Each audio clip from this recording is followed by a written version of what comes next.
মুখ্যমন্ত্রী হিসেবে শুভেন্দু অধিকারীর শপথ গ্রহণ অনুষ্ঠান ঘিরে উচ্ছ্বাসে মাতলেন পুরাতন মালদার বিজেপি কর্মী সমর্থকেরা। শনিবার সকাল 11টা নাগাদ পুরাতন মালদা পৌরসভার 19 নম্বর ওয়ার্ডের বাচামারি ধানহাট পালপাড়া এলাকায় টিভি স্ক্রিনের মাধ্যমে সরাসরি শপথ গ্রহণ অনুষ্ঠান দেখার আয়োজন করা হয়। এদিন অনুষ্ঠানের শুরুতে রবীন্দ্রনাথ ঠাকুর, ডক্টর শ্যামা প্রসাদ মুখার্জি এবং ভারত মাতার ছবিতে পুষ্পার্ঘ্য অর্পণ করেন উপস্থিত নেতৃবৃন্দ।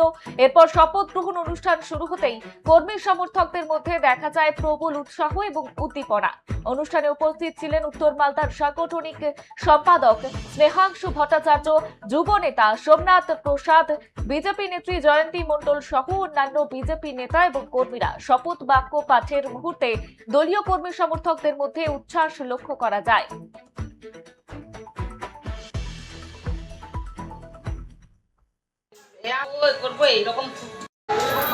মানে প্রচুর উৎসাহ আছি। এখনো আমরা বিশ্বাস করতে পারছি না যে আমরা শাসক দল।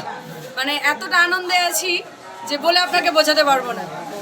লড়াই ছিল, দেখেছেন 34 বছর প্লাস 15 বছর বহু ভারতীয় জনতা পার্টির কর্মীরা শহীদ হয়েছেন। তাদের তারা নিজের জীবন পর্যন্ত দিয়ে দিয়েছেন। তো সেই তাদের যে জীবনদান, তার পরিবর্তে আজকের আমাদের এই জয়।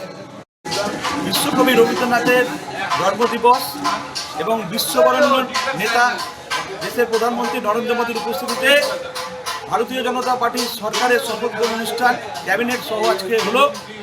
ব্রিগেড গ্রাউন্ডে লক্ষ লক্ষ কার্যকর্তার উপস্থিতিতে এবং ভারতীয় জনতা পার্টির যে শহীদ যারা হয়েছেন তাদের রক্ত যে ব্যর্থ যায়নি, তা পশ্চিমবঙ্গের মানুষ 2026 সালের নির্বাচনে বিপুল পরিমাণ বিধায়ক নির্বাচন করে এই